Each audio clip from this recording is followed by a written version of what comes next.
పవన్ కళ్యాణ్ గారికి ఒక letter రాసేశారు sir. ఇది ఇప్పుడు ఏపీ రాజకీయాల్లో హాట్ టాపిక్గా మారింది. అంటే పవన్ కళ్యాణ్ సీఎం చేయడము లెటర్ రాసినంత ఈజీ కాదు. అరుణాజోగే గారు చాలా సీనియర్ పెద్దలు, కానీ అరుణాజోగే గారు తెలియదు కాదు. అసలు సీఎం పవన్ కళ్యాణ్ చేయడానికి ఏం చేస్తున్నారు వీళ్ళంతా అనేది క్వశ్చన్ వస్తుంది. పవన్ కళ్యాణ్ ఈ ప్రశ్న నేను అడిగడం కాదు, సీఎం సీఎం అని అనడం కాదయా. ఓకే, నన్నే ఓడించారు, నేనే గెలవలేదు ఎమ్మెల్యేగా, సీఎం సీఎం అంటే అవుతుందా, వచ్చినప్పుడు వస్తుంది అన్నాడు. కరెక్ట్. అది ఇప్పుడు పవన్ కళ్యాణ్ సీఎం కావాలని కోరుకోవడం వేరు, ఉన్న వాస్తవిక పరిస్థితులు వేరు. వాస్తవిక పరిస్థితులు ఏంటి అనేది అందరికీ తెలుసు. ఇప్పటికిప్పుడు జనసేన ముఖ్యమంత్రి పదవిని అడిగే పరిస్థితిలో కూటమిలో లేదు. యాచించే స్థితి నుంచి శాసించే స్థితికి రావాలి. నా నమ్మకం ఇప్పటికే వచ్చింది కూడా. శాసించడం అంటే ముఖ్యమంత్రి పదవి కోరుకోవడమే కాదు కదా. శాసించడం అంటే ఏంటంటే తెలుగుదేశం పార్టీ జనసేన మద్దతు చాలా కీలకమని భావించడమే శాసించడం. వస్తే పోతే పో అంటే యాచించడం, నువ్వు కలిస్తే కలువు లేకపోతే లేదు అనడం యాచించడం.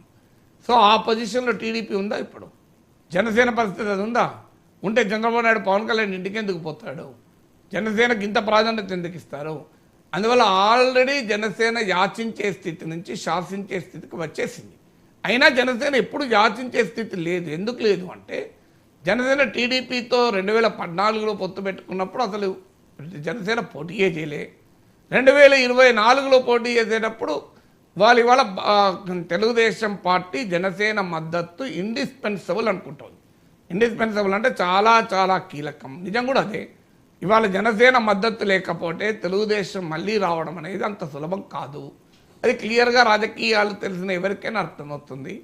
అందువల్ల తెలుగుదేశం గెలుపుకు జనసేన మద్దతు చాలా చాలా కీలకం అవడం, ఇండిస్పెన్సబుల్ కావడమే శాసించడం.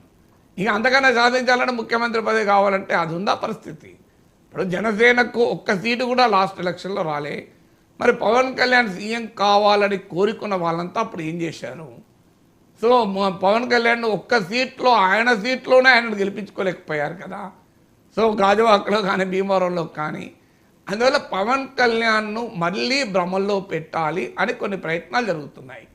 ఆ ప్రయత్నాలు ఎవరు చేస్తున్నారు అంటే రామజోగయ్య గారు పవన్ కళ్యాణ్ ముఖ్యమంత్రి కావాలని హానెస్ట్గా కోరుకొని, కాపులకు రాజ్యాధికారం కావాలని హానెస్ట్గా కోరుకొని చేస్తుండవచ్చు. నేను రామజోగయ్య గురించి ప్రస్తావించడం లేదు. కానీ పవన్ కళ్యాణ్లో భ్రమలుంటే బాగుండేవి, పవన్ కళ్యాణ్కు భ్రమలుండి తెలుగుదేశంతో పొత్తులో లేక విడిగా పోటీ చేస్తే బాగుండేది అనుకునేవారు రెండే రెండు. ఒకరు వైఎస్ఆర్ కాంగ్రెస్, రెండు భారతీయ జనతా పార్టీ. ఎందుకు? పవన్ కళ్యాణ్కి భ్రమల్లో ఉంటే ఈ రెండు పార్టీలకు లాభం.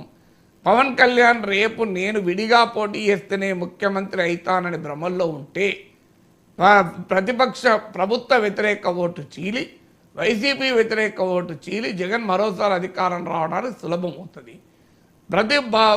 పవన్ కళ్యాణ్ భ్రమల్లో ఉంటే బీజేపీతోనే ఉండి మూడో కూటమిగా ముచ్చటగా పోటీ చేసి తెలుగుదేశం ఓటమికి కారణమై రేపు తెలుగుదేశం బలహీనపడితే ఆ పొలిటికల్ స్పేస్ ఆక్రమించాలని చూస్తున్న బీజేపీకి లాభం అవుతుంది. అందువల్ల పవన్ కళ్యాణ్ భ్రమల్లో ఉంటే బాగుండు. పవన్ కళ్యాణ్ నువ్వే